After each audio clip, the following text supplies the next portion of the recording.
hanya dengan Rp15.000 per bulan, Anda telah turut berpartisipasi dalam menyebarkan dakwah bersama Tarbiyah Sunnah. Barakallahu fikum. Bismillahirrahmanirrahim. Assalamualaikum warahmatullahi wabarakatuh. Alhamdulillahilladzi arsala rasulahu bil huda wa dinil haqq liyudhhirahu 'alad dini kullihi walau karihal musyrikun. Wa asyhadu an la ilaha illallah wahdahu la syarikalah wa asyhadu anna Muhammadan abduhu wa rasuluh. Ya ayyuhalladzina amanu taqullaha haqqa tuqatih wa la tamutunna illa wa antum muslimun. Ba'd. Alhamdulillah, kita kembali berjumpa dalam pembahasan kitab Bulughul Maram yang sudah sampai kepada bab Kitabus Syiyam. Sekarang tema yang kita angkat adalah hukmul qublah lis-shaim. Hukmul qublah wal mubasyarah fis-shaim lis-shaim. Hukum mencium dan bercumbu ketika saum. Tentu saja bercumbu yang secara syar'i halal, suami dengan istri, bukan selain mereka. Hadis yang menerangkan tentang kebolehan hal itu adalah hadis yang diterima dari Aisyah radhiyallahu anha. Kata Aisyah, kana Rasul sallallahu alaihi wasallam yuqabbilu wa huwa shaim wa yubashiru wa huwa shaim walakinnahu amlakakum li irbih. Muttafaqun alaih wal lafdhul Muslim wa zada fi riwayatin fi Ramadan. Kata Aisyah adalah Rasul sallallahu alaihi wasallam suka mencium istri-istrinya termasuk beliau Aisyah padahal sedang saum dan suka mencumbunya padahal beliau juga sedang saum, tapi beliau orang yang paling kuat menahan syahwatnya di antara kalian. Hadis ini muttafaqun alaih, lafadznya bagi Imam Muslim. Dalam riwayat lain ada tambahan keterangan ini ketika saum Ramadan. Jadi ketika saum Ramadan, Nabi SAW suka melakukan dua hal, al-qublah dan al-mubasyarah. Adapun al-qublah adalah hal yang ma'ruf, mencium istrinya. Adapun yang dimaksud dengan mubasyarah, al-mubasyarah itu lebih spesifik daripada mencium. Oleh para ulama didefinisikan dengan bi'annahal jima' bimadunal faraj, yaitu melakukan hubungan suami istri tapi tidak ke farajnya. Pokoknya seorang suami melakukan apapun yang dia lakukan kepada istrinya ketika melakukan hubungan tapi tidak sampai ke farajnya. Bahasa kitanya bercumbu. Dan inilah yang dilakukan oleh Nabi alaihi salatu wassalam. Walakinnahu amlakakum li irbih. Tapi beliau orang yang paling nahan kepada irbnya. Irb itu hajah. Maknanya adalah syahwat. Untuk melampiaskan syahwatnya terhadap istrinya. Beliau orang yang paling tahan. Paling mampu menahan diri dari hal itu sehingga tidak sampai kebablasan. Dan riwayat yang menyatakan wa hadza fi Ramadan, dan ini terjadi di bulan Ramadan. Saum Ramadan, saum yang difardukan termasuk salah satu di antara rukun Islam. Dan bila ini dilakukan oleh Nabi SAW menunjukkan kebolehan hal itu, maka ketika melakukan saum sunnah maka jauh lebih boleh lagi. Di dalam hadis Aisyah ini beliau memberitahukan tentang perkara yang tersembunyi bagi siapapun kecuali istri-istrinya. Tak ada seorang pun yang tahu Nabi SAW melakukan hal itu kecuali hanya istri-istrinya saja. Dan ini termasuk salah satu di antara sekian banyak faidah dari Nabi SAW memiliki banyak istri. Istri beliau sampai mencapai 13 orang secara total. Tapi dalam waktu yang bersamaan 9 orang. Sisanya ada yang meninggal, ada juga yang diceraikan. Tapi dalam waktu yang bersamaan itu 9 orang. Salah satu hikmahnya apa? Dan ini kekhususan bagi beliau. Selain beliau tidak boleh mencapai lebih dari 4 orang. Salah satu di antara faedahnya adalah para istrinya sering menukil, menceritakan perkara yang spesifik yang hanya bisa dilakukan oleh suami istri. Lalu apa yang dilakukan itu mereka beritahukan kepada manusia sebagai pengajaran dari syariat. Termasuk ketika saum Nabi SAW mencium istrinya. Dan kita tahu bahwa mencium istri itu bisa mengobarkan syahwat. Mungkin tadinya tidak. Ketika mencium istrinya, syahwat bisa berkobar. Kecuali bagi orang yang sudah sangat lemah syahwatnya, tidak akan menggerakkan syahwat apapun setelahnya. Tapi bagi laki-laki yang masih normal, mencium istri itu bisa mengobarkan syahwat, terlebih apabila melakukan cumbuan. Mubasyarah artinya melakukan apapun ke istrinya seperti ketika melakukan hubungan kecuali ke farajnya, hanya itu. Apakah itu mengobarkan syahwat? Ya, tentu saja mengobarkan syahwat melebihi syahwat yang ditimbulkan oleh hanya mencium. Dalam hadis lain Aisyah radhiyallahu anha, hadis ini sahih sebagaimana yang pernah kita bahas dalam bab haid. Berkata Aisyah, kana Rasul sallallahu alaihi wasallam ya'muruni fa'attaziru fayubashiruni wa ana haid. Kata Aisyah, ketika saya haid, Nabi SAW merintahkan saya agar saya mengenakan hanya kain sarung saja, kemudian beliau mencumbu saya dalam keadaan haid. Satu-satunya yang tidak beliau lakukan hanyalah menjimai istrinya ke farajnya. Selain itu beliau lakukan dalam keadaan haid. Dan itu pula yang beliau lakukan ketika saum. Dan perkataan Aisyah radhiyallahu anha menyatakan walakinnahu kana amlakakum liirbih, tapi beliau orang yang paling menahan syahwatnya. Yadullu ala annahu la yunzil. Ini menunjukkan bahwa Nabi SAW ketika mencumbui istrinya dalam keadaan saum tidak sampai inzal. Inzal itu tidak sampai keluar spermanya.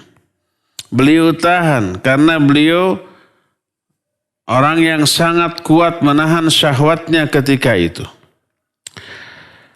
Maka dengan hal ini kita mengetahui bahwa apabila seseorang ketika saum Ramadan mencumbui istrinya, tapi dia tidak memastikan bahwa dirinya mampu menahan syahwatnya sampai inzal, sampai keluar sperma, maka tidak boleh.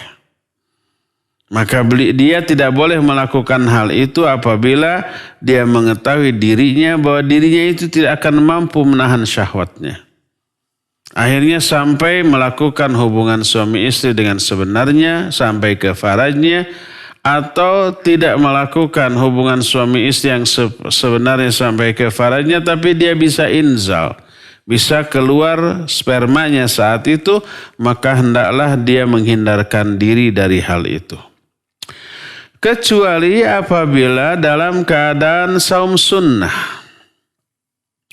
Saum sunnah umpamanya dia mencumbui istrinya dan itu tidak batal, tapi kemudian kebablasan sampai melakukan hubungan suami istri, maka tidak apa-apa.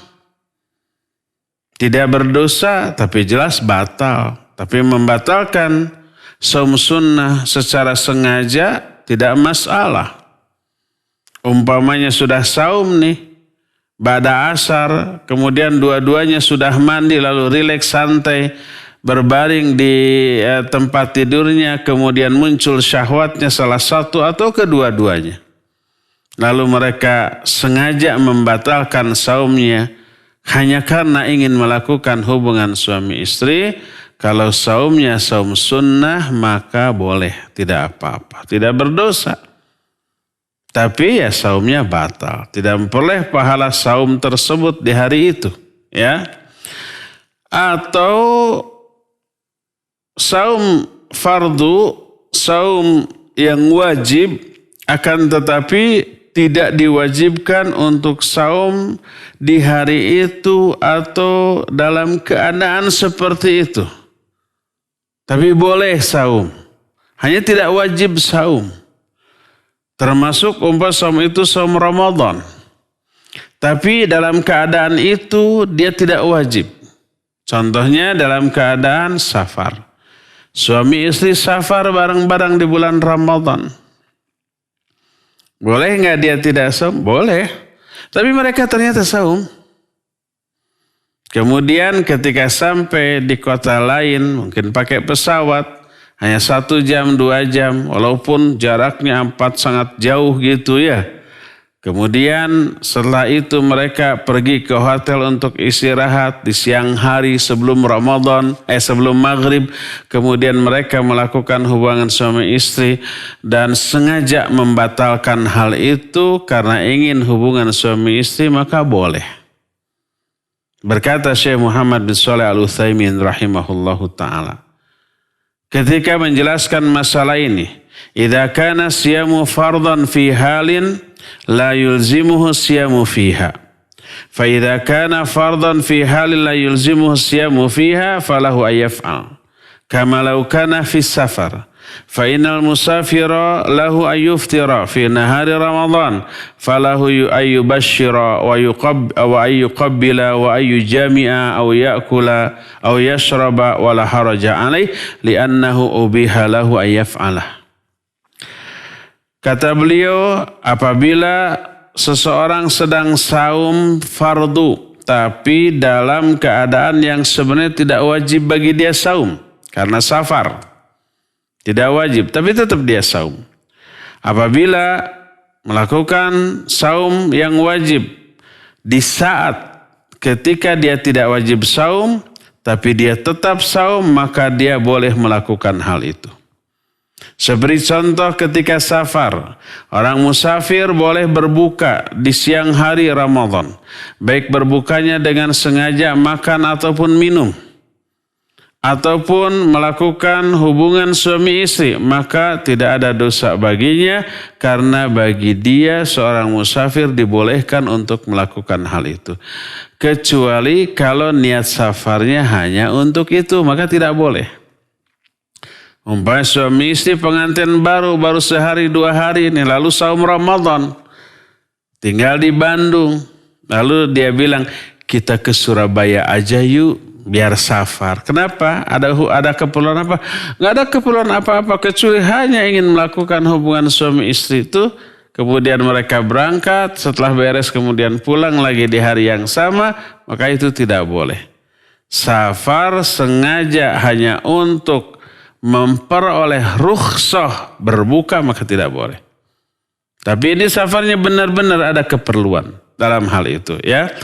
Berdasarkan hal itulah maka bercumbu yang dilakukan oleh seorang suami istri ketika saum Ramadan, apalagi saum sunnah, dibolehkan baik dalam bentuk hanya mencium ataupun lebih dari itu selama tidak sampai keluar sperma dan selama tidak melakukan hubungan suami istri, maka itu dibolehkan. Sebagaimana hal itu dilakukan oleh Nabi SAW kepada istrinya.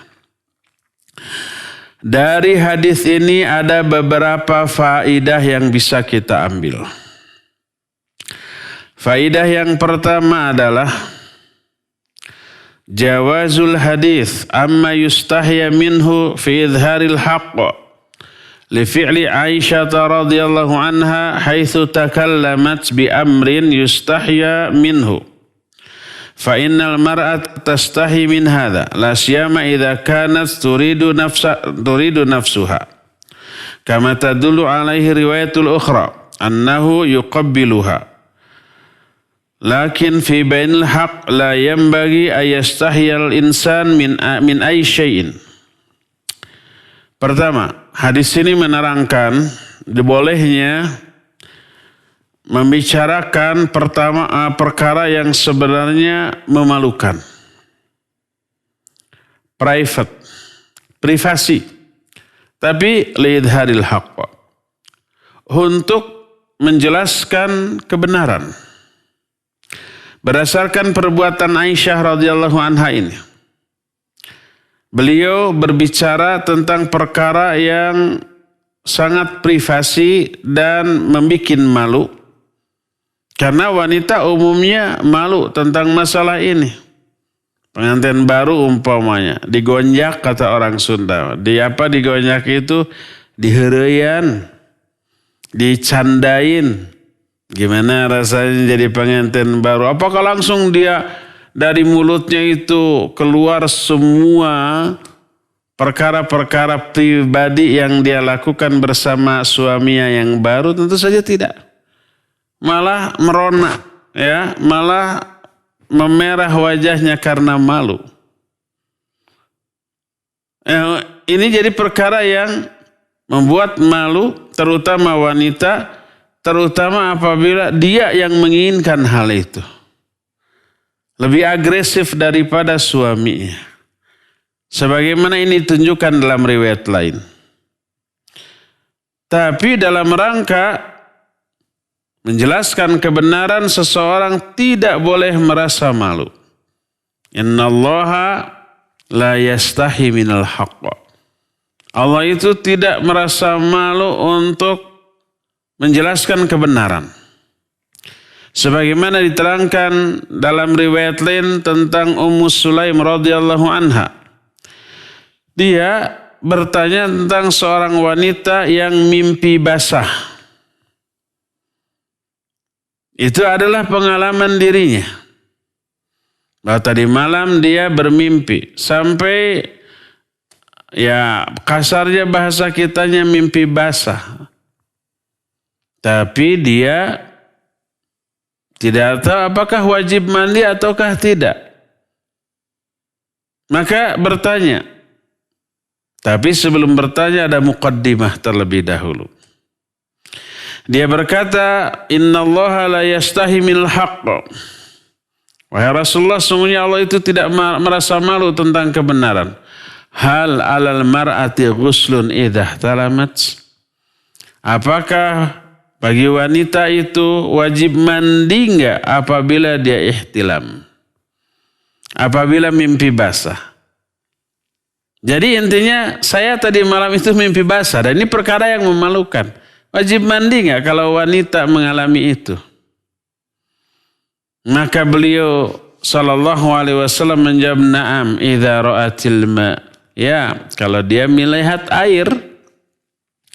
Kalau wanita itu melihat air wajib mandi, kalau enggak. Dan air yang dimaksud di sini adalah air mani. Bukan air untuk mandi, ya. Tapi ada enggak bekas air mani yang keluar dari umpamanya di CD-nya, di pakaiannya? Kalau ada, oh ya ada, kelihatan nih bekasnya. Wajib mandi. Naam idza ra'atil ma. Ma di sini, air di sini maksudnya air mani. Sebagaimana hadis lain menyatakan al-ma'u minal ma'i. Air itu dari air. Kalau umpamanya kita tidak mendengar atau membaca penjelasan para ulama tentang hadis ini bakal liar atau tidak. bakal pusing, bakal bingung apa nih al-ma'u minal mai, air itu berasal dari air. Ya iyalah gitu ya pastinya juga gitu. Tapi ini ucapan Nabi SAW, al-ma'u minal mai, air itu dari air. Maksudnya air yang pertama adalah air untuk mandi, air yang kedua adalah air mani, sperma. Maksudnya kewajiban mandi itu lahir karena keluarnya air mani. Itu maknanya. Jadi alma dalam hadis itu yang pertama adalah air mandi, yang kedua air mani. Dan dalam hadis ini Nabi SAW menyatakan na'am idza ra'atil ma. Ya, kalau wanita itu melihat air dia wajib mandi. Maksudnya air bekas sperma wanita yang mimpi tadi. Oleh karena itulah maka kalau orang merasa malu bertanya untuk sebuah kebenaran, malu ini bukanlah malu yang terpuji, bahkan malu yang tercela. Dia memiliki masalah pribadi tapi berefek ke hukum syar'i. Gimana nih menurut hukum syar'i? Mau ditanyakan malu itu pengalaman dirinya. Ketahuan nanti, tapi kalau tidak ditanyakan dia tidak tahu hukumnya. Akhirnya rasa malunya lebih besar daripada keinginan tahuan secara hukum. Akhirnya tidak bertanya. Maka dia berdosa bila salah. Dia itu tercela dengan rasa malunya. Itu malu yang tercela, bukan malu yang terpuji. Karena apa? Li'annahu khur. Khur itu artinya dhaif atau lemah di dalam mencari kebenaran. Dan jubun itu pengecut, tidak mau menanggung resiko untuk mengetahui sebuah kebenaran. Berdasarkan hal itulah maka apabila seseorang merasa malu untuk bertanya, malu untuk belajar sesuatu yang sebenarnya dia perlu, maka malu tersebutlah malu yang tercela dan bukan malu yang terpuji. Malu memakai jilbab takut disebut mak-mak, itu malu yang terpuji. Malu kalau hak kekajian gitu ya, nggak pada kenal tuh, itu malu yang tercela bukan malu yang terpuji. Dan seterusnya. Inilah faidah yang pertama. Faidah yang kedua, wa min fawaidil hadis jawazut taqbil lis-shaim. Kaifa dzalik? Li'anna an-nabiy sallallahu alaihi wasallam kana yuqabbil wa huwa shaim. Hadis ini menerangkan bolehnya mencium bagi orang yang sedang saum. Asal istrinya ya. Adapun wanita lain yang bukan mahram lalu dia cium, tidak batal saumnya, tidak, cuma dosa gitu. Dan melakukan dosa tidak membatalkan saumnya. Cuma merusak nilai pahala dari saumnya. Ketika saum orang umpamanya berdusta, dia dosa. Batal saumnya? Tidak batal. Tapi pahala saumnya rusak. Kalau saya sudah bohong tadi, pahala saya rusak, udah aja buka sekalian. Itu dosa besar, 2 berarti dosanya. Membatalkan saumnya dan juga dustanya. Dan membatalkan saumnya dosanya lebih besar daripada berdustanya. Jadi walaupun rusak itu pahala saum dengan dusta, ya jangan dibatalkan, teruskan istighfar, tobat. Meminta ampunan atas dustanya tadi, memperbaiki kerusakan saumnya. Setelah itu kemudian memperbaiki diri di sisa saumnya, maka insya Allah dosanya terhapus. Berdasarkan hal itulah maka dosa ketika saum, dosa ketika sholat tidak membatalkan saum dan sholatnya. Ketika sholat umpamanya dia melamun, dosa ya, nggak batal sholatnya. Ketika di tengah saum dia tiba-tiba ria tuh ada calon mertua. Nah, tidak batal sholatnya, cuma pahalanya rusak. Ketika umpamanya saum dia suudzon kepada orang lain, itu imam nangis pasti ria itu. Dosa dengan suudzonnya. Tapi sholatnya tidak batal, cuma pahalanya rusak. Salat, saum atau ibadah lain tidak batal karena dosa. Kalau gitu boleh dong ketika saum mencium wanita yang bukan mahram. Ya tidak boleh, dosa. Walaupun saumnya kan tidak batal. Iya tidak batal, cuma rusak. Jadi hadis ini menunjukkan bolehnya mencium istri. Nah, kalau mencium istri berpahala. Tidak dosa dan tidak membatalkan saumnya. Istrinya senang nggak ketika dicium oleh suami? Ya iyalah senang. Merasa dibutuhkan, dia juga butuh elusan tersebut gitu ya. Sikap hangat dari suaminya berbunga-bunga kayak gitu. Jadi boleh seorang suami mencium istrinya ketika saum. Dari mana tahu? Dari perbuatan Rasul sallallahu alaihi wasallam. Beliau melakukan itu. Kalau timbul pertanyaan, bukankah Nabi SAW sudah dijamin memperoleh ampunan dosa yang lalu, dosa yang sedang, dosa yang akan datang, sudah dijamin. Liyaghfirulaka Allahu ma taqaddama min dzambik wa ma ta'akhkhar wa yutimma ni'matahu 'alaik wa yahdiyaka siratan mustaqima. Jadi Allah telah mengampuni dosa Nabi baik yang lalu ataupun yang akan datang. Dosanya belum dilakukan, ampunannya sudah dijamin diberikan. Oleh karena itulah maka kalau Nabi sudah diampuni dosanya, beliau boleh melakukan itu, kalau umatnya nggak boleh. Karena ada orang yang bantah begitu. Maka dijawab oleh para ulama. Inilah ya yang menjadi asbabul wurud hadis tersebut. Karena ada seseorang Umar bin Abi Salamah ketika bertanya kepada Nabi SAW, bagaimana hukum mencium istri ketika saum? Bertanya tuh awalnya. Apa yang dilakukan oleh Nabi SAW? Sal hadhihi, tanya tuh orang ini nih, wanita ini. Maksudnya istrinya. Tanya istrinya, boleh enggak seorang suami mencium istrinya? Itu pertanyaan. Kata Nabi, beliau tidak menjawab, tanya tuh istri saya. Maka istrinya menjelaskan bahwa Nabi SAW pun melakukan itu. Mencium istrinya ketika saum. Bertanya lagi Umar bin Abi Salamah, ya Rasulullah, inna Allah qad ghafara laka ma taqaddama min dzambika wa ma ta'akhkhar. Wahai Rasulullah, tapi kan engkau sudah diampuni dosanya yang telah lalu ataupun dosa yang akan datang. Sedangkan kami tidak. Apa kata Nabi SAW? Wallahi inni alamun nas billah wa atqahum lillah wa asyahum lahu. Demi Allah, aku ini orang yang paling tahu tentang Allah, paling kenal tentang Allah, paling bertakwa kepada Allah dan paling takut kepada Allah. Maka jawaban Nabi SAW mengisyaratkan, gak masalah, aku aja orang yang paling takwa melakukan itu. Apalagi yang kadar ketakwaannya di bawah itu.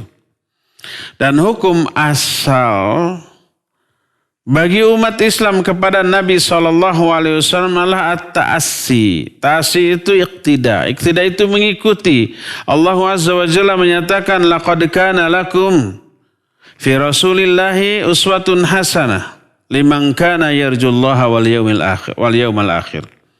Sungguh telah ada bagi kalian dalam diri Rasul SAW itu contoh yang baik bagi orang yang mengharapkan Allah Azza wa Jalla dan hari akhir. Berdasarkan hal itulah, maka ini bukan kekhususan bagi Nabi SAW. Karena tidak ada dalil yang mengkhususkannya untuk beliau. Bahkan isyarat ketika, ya Rasulullah, boleh nggak saya mencium istri saya ketika saum? Tanya nih istri saya. Ternyata Nabi melakukan itu. Kata sahabat itu, kan kau sudah diampuni dosa yang telah lalu. Oh, nggak apa-apa, nggak masalah, silakan. Itu intinya, ya. Berdasarkan hal itu dibolehkan bagi siapapun untuk bercumbu dengan istrinya ketika saum dan menciumnya, ya. Selama diyakini dia tidak kebablasan. Timbul pertanyaan.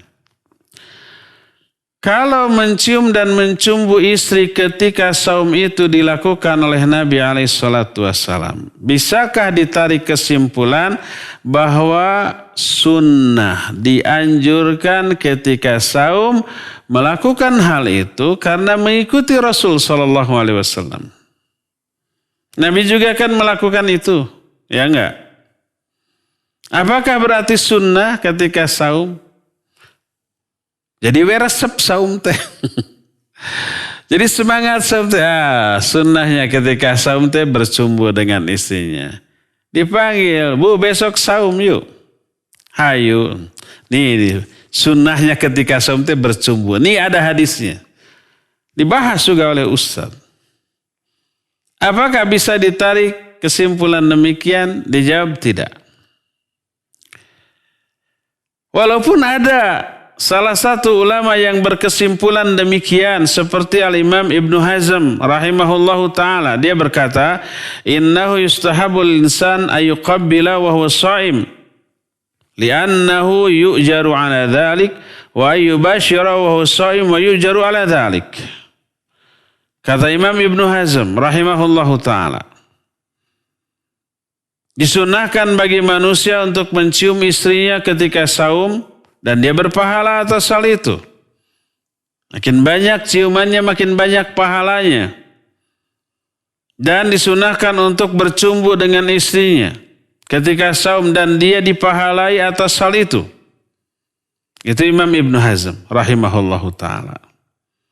Akan tetapi ini adalah pendapat yang syadz, yang dhaif jiddan. Kenapa?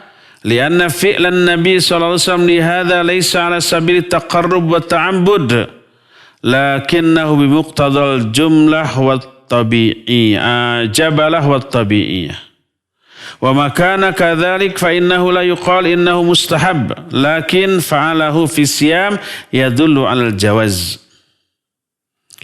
Dibantah oleh para ulama karena perbuatan Nabi ketika saum bercumbu dengan istrinya, mencium istrinya, bukan dalam rangka beribadah kepada Allah dengan melakukan hal itu, bukan. Tapi ini hanya tuntutan naluri, fitrah, ataupun karakter. Seorang suami selalu ingin dekat, ingin bermesraan dengan istrinya. Tapi tidak boleh dikatakan bahwa itu disunnahkan. Tapi perbuatan Nabi melakukan hal itu ketika saum menunjukkan kebolehannya. Menunjukkan kebolehannya. Oleh karena itulah maka tidak dikatakan sunnah. Tidak boleh umpah kita talfik itu mengambil pendapat yang hanya menyenangkan kita saja. Pendapat ulama ini dalam perkara ini yang menyenangkan ini maka kita ambil. Dalam masalah lain itu enggak kita ambil, kurang menyenangkan.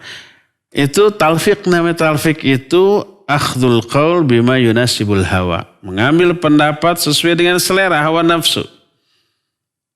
Nah, umpamanya akhwat-akhwat atau siapa ikhwan umpamanya banyak yang mengambil pendapat Imam Ibnu Hazm dalam satu hal tapi tidak mengambil Ibnu Hazm dalam hal lain. Umpamanya nih, kata Ibnu Hazm, kalau nazar akhwat boleh seluruh bagiannya. Walaupun itu ditentang oleh para ulama lain. Aurat yang paling intim hatta farajnya boleh dilihat. Baik diintip ataupun terang-terangan minta, boleh. Kata Ibnu Hazm begitu. Sebab berdasarkan perkataan Nabi yang tekstual menyatakan falyanzur ilaiha falyanzur ila ma yad'uhu ila nikahiha. Silakan lihat bagian dari wanita itu yang lebih menguatkan kamu untuk menikahinya. Kalau umpamanya dia suka melihat udalnya dilihat. Ibnu Hazm menyatakan boleh begitu, tapi ulama lain tidak, hanya wajahnya. Ya boleh saya mau ukhti, saya mau nadhor nih, kan secara syar'i boleh nih. Siap anti di nadhor? Alhamdulillah, insya Allah siap. Tapi saya mau ngambil pendapat Ibnu Hazm. Seluruhnya. Nggak boleh seperti itu ya. Oleh karena itulah maka yang dimaksud Nabi SAW melakukan hal itu bukan dalam rangka menunjukkan sunnahnya hal itu, tapi bolehnya. Terus bagaimana cara kita membedakan perbuatan Nabi itu sunnah atau hanya boleh? Lihat, apakah perbuatan itu hanya jabaliyah, tabi'iyah, hanya tabiat, kemanusiaan, manusiawi sebagai seorang manusia yang normal, atau melakukan itu dalam rangka ibadah taqarrub kepada Allah. Kalau dalam rangka taqarrub kepada Allah, ya itu jadi sunnah bagi umatnya. Tapi kalau itu sunnah jabaliyah, maka tidak menjadi sunnah bagi umatnya. Seperti dalam hal ini, ya itu bukanlah mencium dan mencumbunya bukan dalam rangka bertaqarrub, berta'abbud kepada Allah, tapi itu adalah jabaliyah dan tabi'iyah, ya. Berdasarkan hal itulah maka boleh bagi seorang suami untuk mencium istrinya, bercumbu dengan istrinya dalam keadaan saum, tapi tidak dihukumi sunnah. Tidak dihukumi sunnah.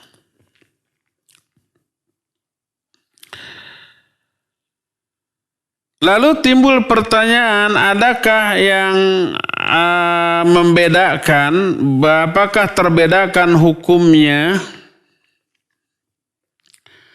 antara orang yang tua, yang sepuh dengan orang yang masih muda atau pengantin baru? Atau lebih spesifiknya antara orang yang syahwatnya hiper, menggebu-gebu dengan orang yang syahwatnya biasa-biasa saja. Karena apa? Karena ada perbedaan. Kalau orang yang hiper sekali mencium bisa kebablasan, tidak akan bisa tahan.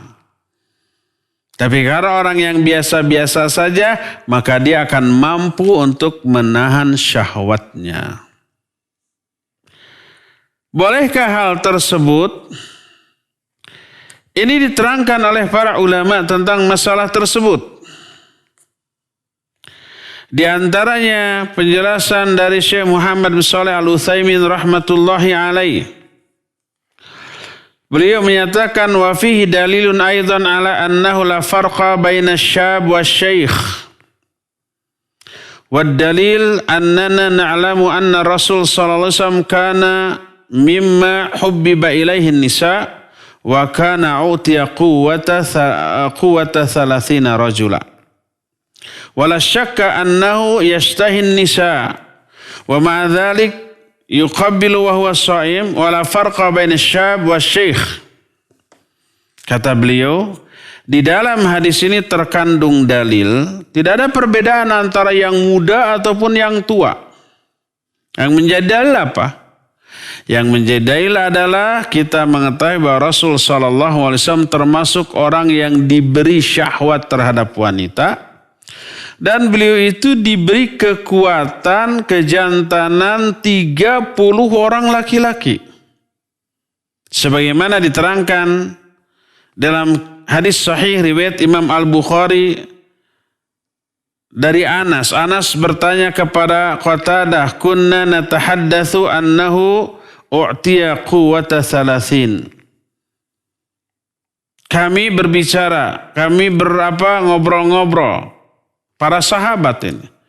Dan semua sahabat menyatakan bahwa Nabi SAW diberi kekuatan 30 kali lipat laki-laki biasa. Beliau memiliki syahwat yang besar kepada para wanita.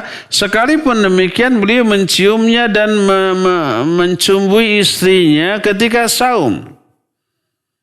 Maka tak ada perbedaan antara laki-laki yang syahwatnya tinggi ataupun yang syahwatnya lemah, antara pemuda ataupun antara pemuda dengan orang tua.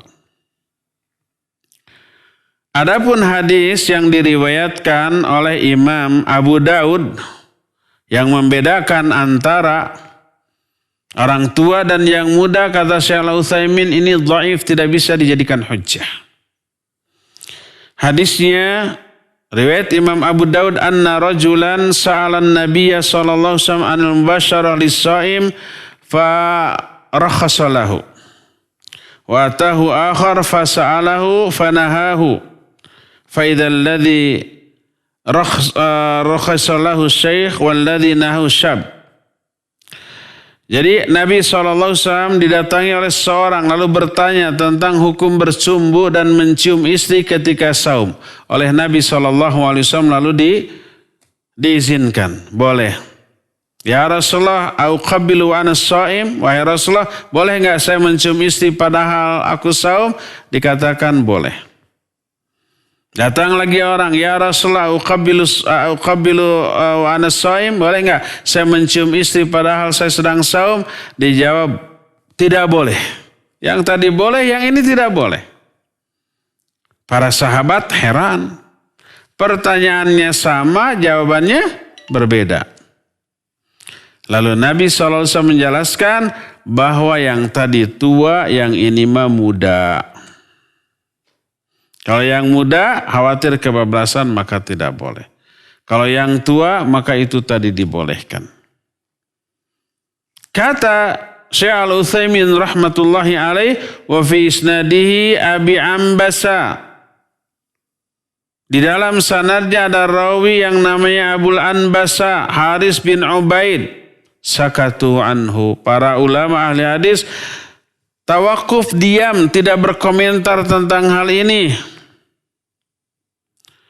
Menurut yang lain hadisnya makbul, tapi dengan adanya mutaba'ah. Tanpa adanya mutaba'ah maka tidak boleh diterima. Dan hadis ini tidak ada mutaba'ahnya. Mutaba'ahnya itu penguatnya. Makanya beliau menyatakan bahwa hadis tersebut dhaif. Walhasil bahwa kebolehan untuk mencium istri dan bercumbu ketika saum itu dibolehkan bagi yang tua, yang muda. Karena bukan tua mudanya sebenarnya yang menjadi ukuran, tapi besar atau kecilnya apa? Syahwatnya. Adapun Nabi SAW syahwatnya besar 30 kali lipat daripada laki-laki biasa. Tapi beliau pun melakukan hal tersebut. Wallahu a'lam bishawab.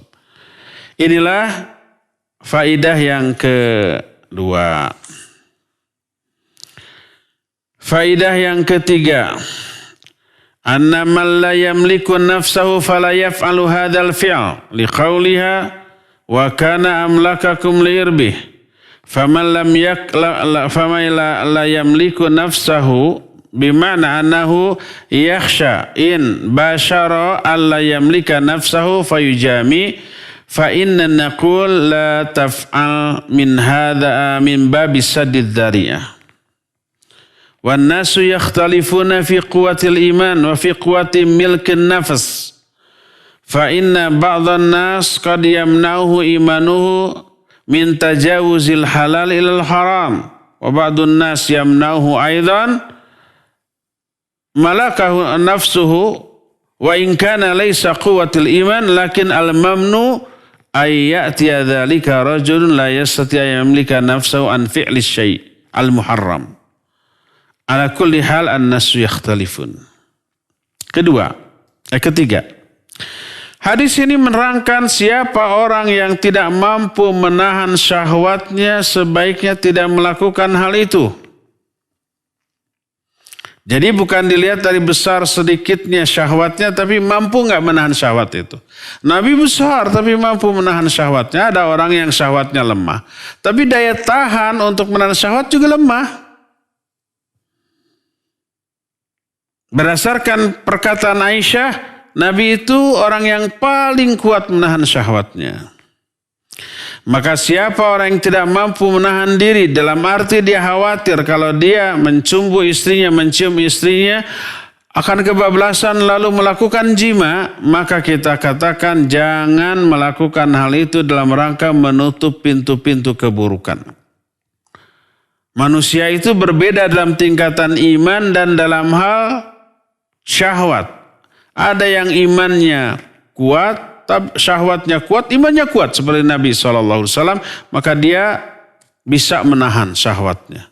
Walaupun syahwatnya besar, tapi imannya lebih besar.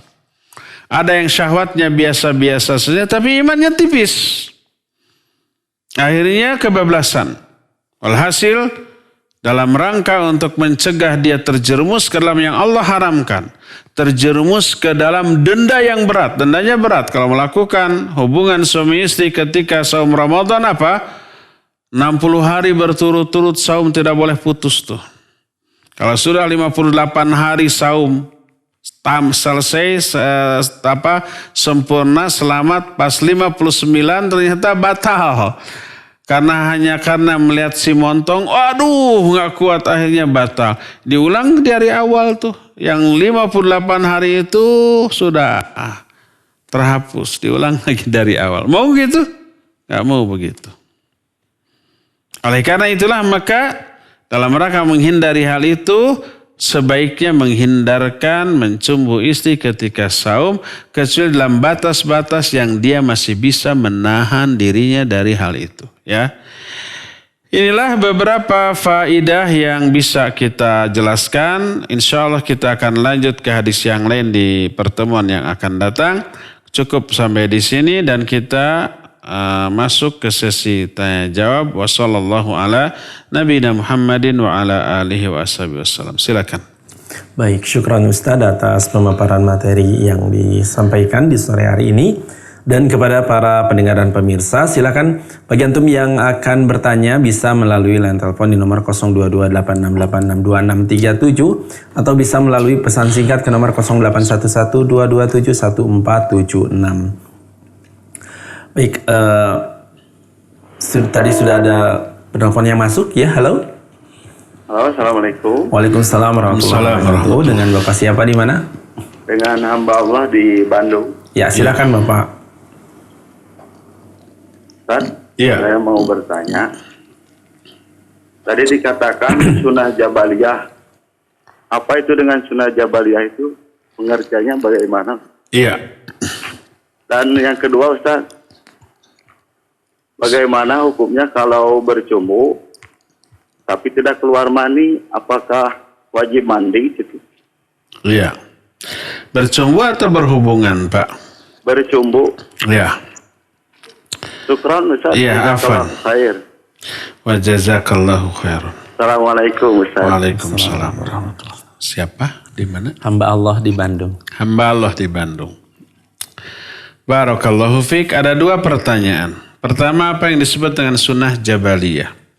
Sunnah jabaliyah adalah perbuatan Nabi SAW yang tidak disyariatkan sekedar menunjukkan sisi kemanusiaan beliau.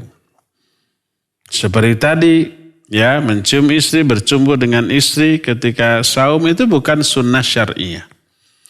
Atau bagaimana potongan rambut Rasul SAW. Maka itu sunnah jabaliyah yang tidak disyariatkan. Atau umpamanya kata orang Sunda, rigig beliau. Cara jalan beliau ketika berjalan. Itu adalah sunnah jabaliyah. Jadi tidak perlu bagi kita untuk ditiru rigignya. Cara berjalannya. Ya. Jadi sunnah jabaliyah adalah perbuatan Nabi SAW yang menunjukkan sisi kemanusiaan beliau yang tidak disyariatkan untuk diikuti. Adapun yang disyariatkan untuk diikuti adalah sunnah syariah. Sunnah yang memang berupa syariat. Seperti umpamanya beliau orang yang suka melakukan segala sesuatu dengan tangan kanan, memulai semua perbuatan baik dengan tangan kanan. Itu sunnah syariah. Makan, minum, memakai baju, memakai celana, memakai sendal, ya. Dan untuk melepasnya, mendahulukan yang kiri terlebih dahulu. Ketika menyisir, ya, dengan tangan kanan. Ketika masuk WC dengan kaki kiri lebih dahulu, keluar kaki kanan. Kalau itu sunnah syariah, bukan jabaliyah.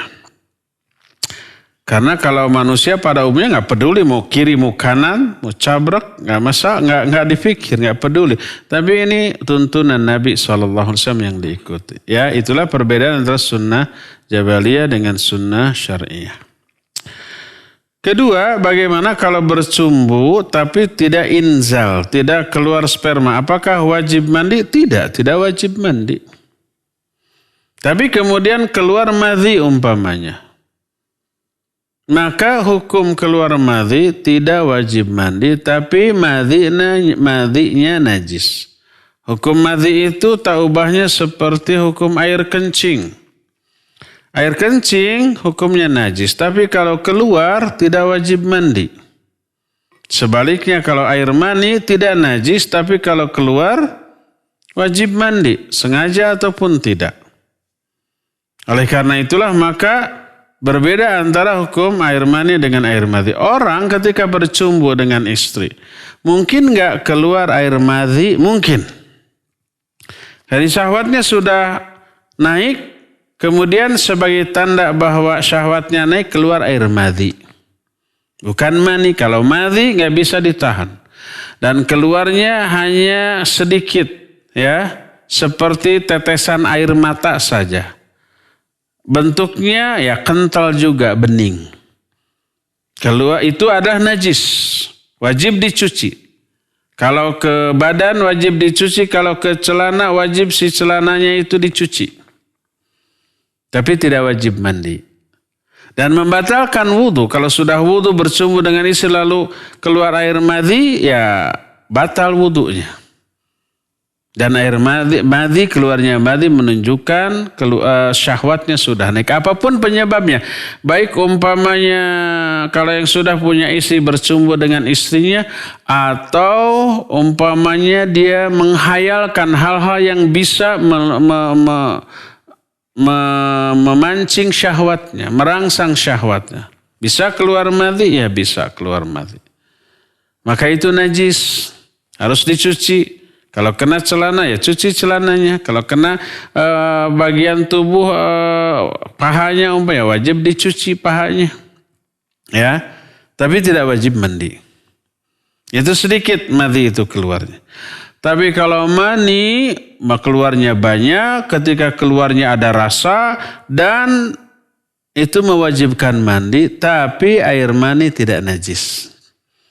Kalau air mani umpamanya terciprat ke pakaian lalu pakaiannya di bawah sholat maka boleh dan sah. Sebagaimana Nabi SAW pernah mengalami hal itu. Beliau hanya mengerok air mani yang terciprat di pakaiannya lalu beliau sholat dengan hal itu. Kalau air kencing dikeruk juga nggak boleh. Tetap harus dicuci dengan air. Menunjukkan air mani tidak najis. Tapi air madhi najis, ya.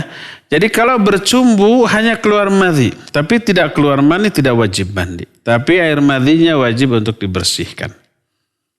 Demikian wallahu a'lam bishawab. Silakan.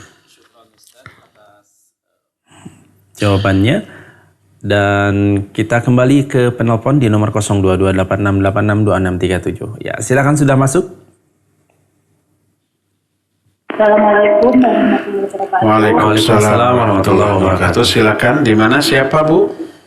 Ibu Nur Bandung. Ya silakan Ibu. Ya, Ustaz mau tanya. Ibu bisa dikecilkan dulu suara radio atau TV streamingnya, silakan. Lagi puasa, habis mandi, ganti baju di kamar itu Ustaz, di depan suami boleh nggak? Terus yang kedua, beberapa hari yang lalu Ustaz menyinggung tentang Nabi Isa alaihissalam diangkat Allah dari langit ke langit. Apakah sampai sekarang Nabi Isa alaihissalam itu belum wafat? Itu aja. Assalamualaikum warahmatullahi wabarakatuh. Waalaikumsalam warahmatullahi wabarakatuh. Ya Ibu Nur di Cibuntu, Bandung, barakallahu fiik. Ada dua pertanyaan. Boleh nggak telanjang di hadapan suami? Apapun tujuannya, maksudnya. Baik karena memang ganti baju atau hanya karena ingin memikat suami.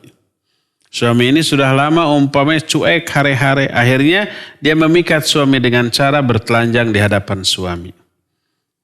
Dan tidak ada orang lain di sana. Tidak divideokan lagi, ya. Boleh nggak? Boleh. Dengan suami istri tidak ada aurat. Makanya Nabi SAW juga suka mandi bareng bersama istrinya.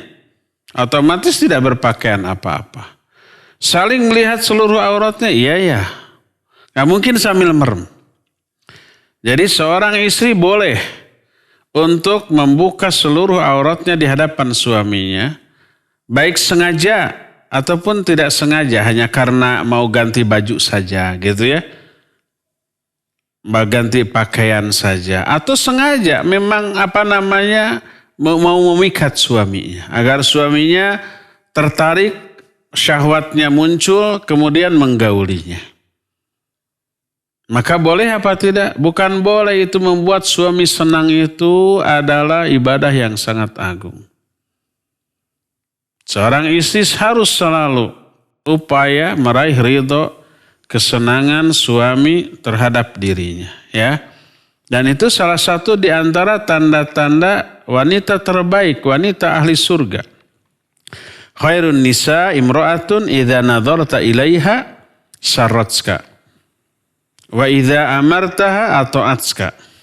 Wa idza ghibta anha hafizatska fi malika wa nafsiha. Sebaik-baik wanita itu adalah wanita yang apabila engkau sebagai suaminya melihat kepadanya, dia menyenangkan engkau. Sumringah, senang. Karena tampil selalu seksi, selalu cantik di hadapan suaminya tanpa ada orang lain di sana. Bila engkau sebagai suami memerintahkan dia, dia mentaati engkau.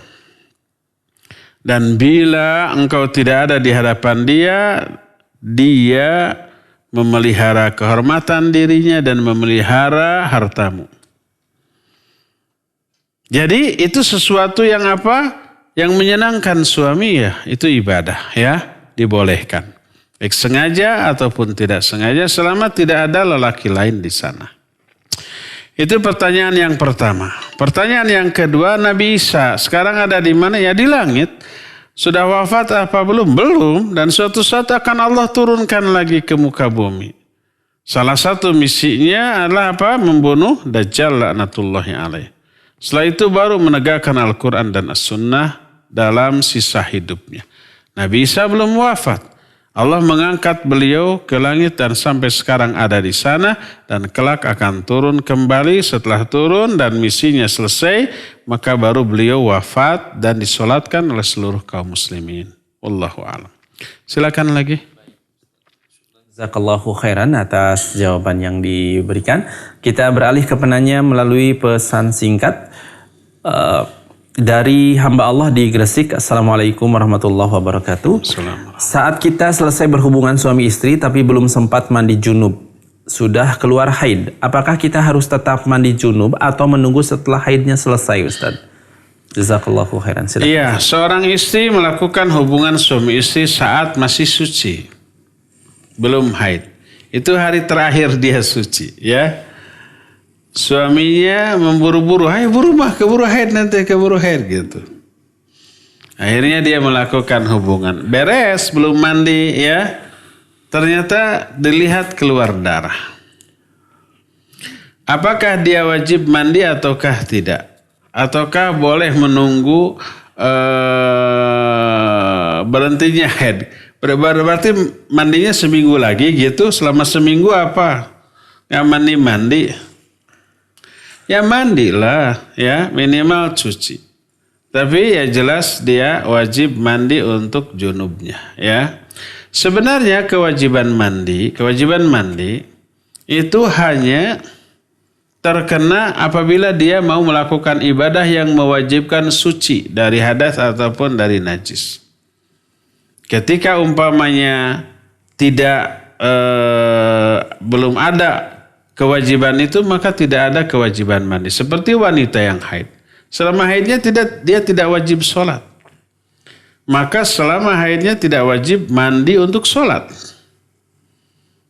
Tapi adapun dia mandi untuk kebersihan, untuk menyenangkan suami, jangan mentang-mentang haid dia seminggu tidak mandi. Ketemu suaminya, suami nyengir sambil nahan nafas. Ya jangan begitu, menyenangkan suami. Mandilah ya, agar suami senang. Tapi kalau untuk melakukan sholat, maka dia tidak terkena kewajiban dari mandinya. Ya, wallahu a'lam. Silakan lagi. Baik, syukran Ustaz atas jawabannya. Kami mengundang kepada para penanya atau para pendengar dan pemirsa dimanapun antum berada yang akan bertanya, silakan bisa melalui line telepon di nomor 022 86862637 atau bisa melalui pesan singkat ke nomor 0811-227-1476. Sekali lagi ke nomor 0811-227-1476. Ada pertanyaan melalui pesan singkat Ustadz. Assalamualaikum Pak Ustadz, apakah dibolehkan melakukan ini tentang Idul Adha, tentang saum sunnah Idul Adha mulai dari tanggal 1 sampai dengan tanggal 9, dari Umu Anggi di Selacau. Silakan Ustaz. Umu Anggi di Selacau, barakallahu fiik. Saum, ya nanti kita memasuki 1 Dzulhijjah. Sekarang tanggal berapa Dzulqa'dah? 26. Berarti tanggal 1 itu sekitar 3 atau 4 hari lagi, ya.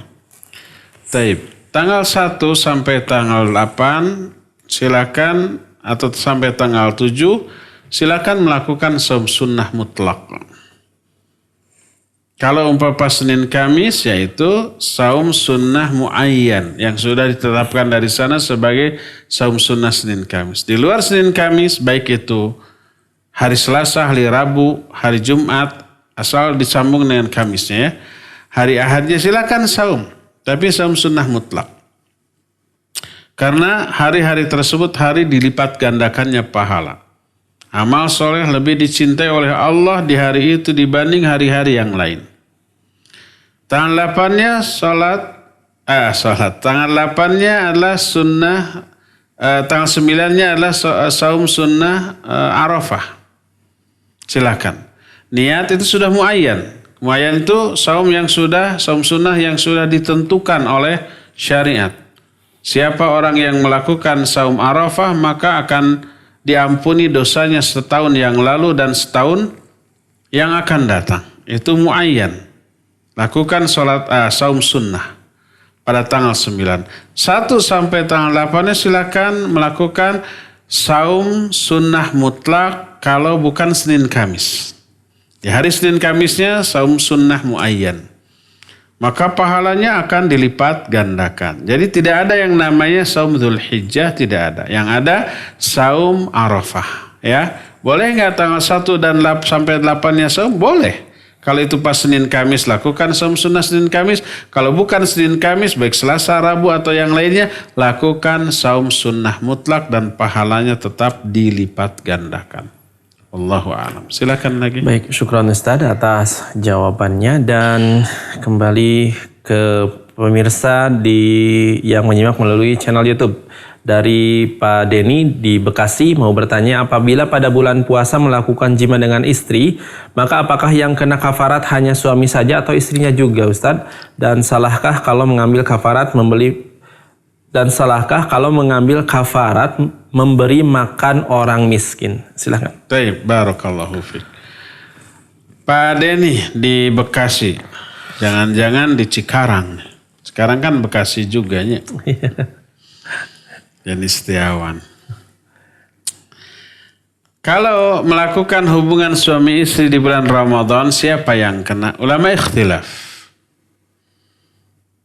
Pertama, tergantung siapa yang memulai. Kalau yang mulai istri yang kena. Kalau yang mulai suami yang kena. Kalau dua-duanya sarwana, kata orang Sunda, dua-duanya kena. Itu pendapat pertama. Pendapat yang kedua hanya suami, dan inilah pendapat yang terkuat. Hanya suami. Berdasarkan hadis tentang hal itu, seorang laki-laki, seorang sahabat datang, ya Rasulullah halaktu, wahai Rasulullah celaka aku. Ditanya, ma ahlakaka? Apa yang buat kamu celaka atau binasa? Dia menjawab, asabtu imraati wa nasaim. Aku menggauli istriku ketika aku saum di bulan Ramadan. Nabi SAW tidak bertanya siapa yang memulai, siapa yang lebih agresif, gitu ya, enggak. Tapi Nabi SAW hanya menyatakan, apakah kamu mampu membayar dengan saum 2 bulan berturut-turut? Dibayar tidak. Dijawab tidak. Kalau begitu, apakah kamu mampu membebaskan seorang budak? Tidak punya. Kalau begitu, berikan makan 60 fakir miskin. Dia menjawab, saya tidak punya, tidak mampu untuk makan sehari-hari saja susah. Kemudian Nabi SAW masuk, kemudian keluar lagi mengambil sekantung kurma, bagikan ini ke fakir miskin.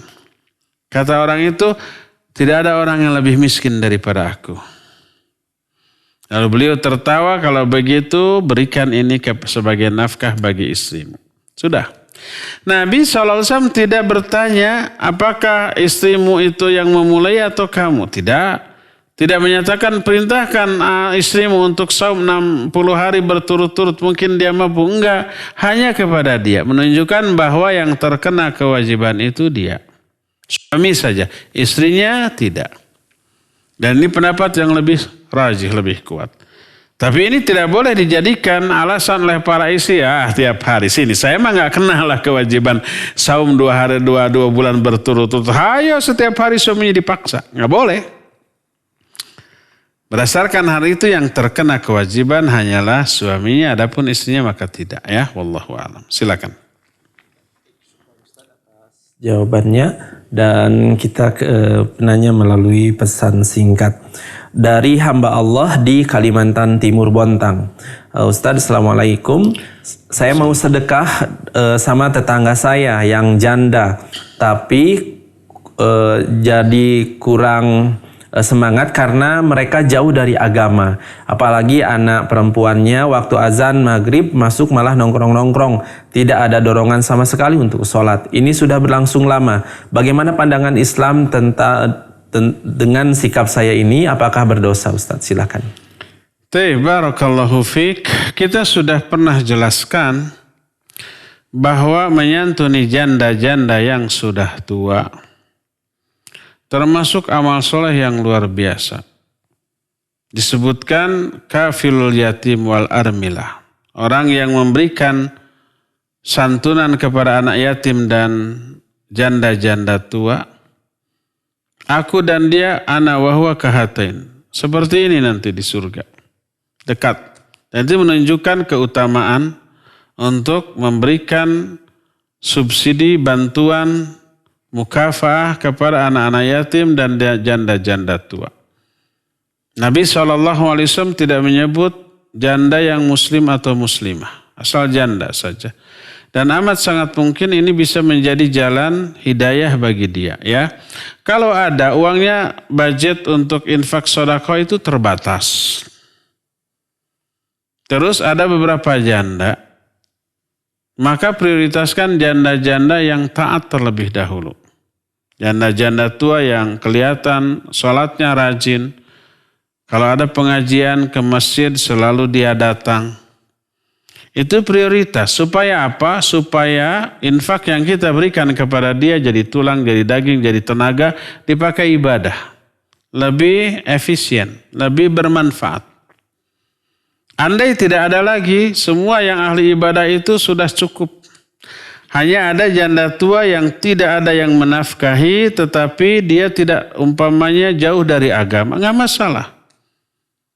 Maka silakan berinfak, bersedekah kepada dia. Nah, setelah berinfak, bersedekah, dia simpati, dakwah kita bisa lebih mudah masuk. Ini umpamanya lumayan. Cobalah ke masjid atau ya bisa banyak saudara gitu. Anaknya tuh kalau bisa disuruh ngaji aja daripada nongkrong-nongkrong maghrib. Andai umpamanya tidak demikian, hanya memberi saja, maka itu insya Allah tetap akan peroleh pahala sedekah ya. Wallahu a'lam bishawab. Terakhir ya. Pertanyaan terakhir kita angkat dari Ibu Nur di Buah Batu. Beliau bertanya, Ustadz, bagaimana kalau tanggal 1 sampai 8 Zulhijjah Apa boleh niat puasanya untuk membayar puasa Ramadan? Jazakallahu khairan. Dan satu lagi, apa dapat pahala juga untuk puasa Zulhijjahnya? Iya. Barakallahu fik. Sudah dijelaskan 10 hari pertama di bulan Ramadan seluruh amal ibadah dilipat gandakan. Termasuk di antaranya saum. Saum ini sudah saya jelaskan dari aspek hukum ada 2. Yang fardu dan yang sunnah. Yang fardu ada 4 macam. Ya, pertama Ramadan. Itu mah hanya di bulan Ramadan. Kedua qada Ramadan. Hukumnya wajib. Boleh nggak ini dilakukan di bulan Zulhijjah di 10 hari pertama? Jempol. Apakah qada Ramadan ala amal soleh? Iya, amal soleh. Maka dilakukan di sana lebih berlipat ganda pahalanya. Kedua itu. Yang ketiga yang juga wajib adalah saum nazar. Bila kita memiliki hutang saum nazar, lalu dilaksanakan di bulan Zulhijjah di 10 hari pertama. Pahalanya pun dilipat gandakan. Dan yang keempatnya saum kifarat. Umpah kita melanggar sumpah, kita sumpah demi Allah, kemudian dilanggar, saum 3 hari berturut-turut. Lakukan itu umpamanya di bulan Zulhijjah, bagus, berlipat pahalanya. Ya, jadi dibolehkan untuk mengqadha saum Ramadan di bulan Zulhijjah, khususnya di tanggal 1 sampai tanggal 8. Ya, wallahu a'lam bishawab. Ya, cukup ya sampai di sini. Insyaallah kita akan berjumpa kembali di hari Sabtu yang akan datang melanjutkan kajian kitab Bulughul Maram ini. Wassallallahu ala nabiyina Muhammadin wa ala alihi wasallam.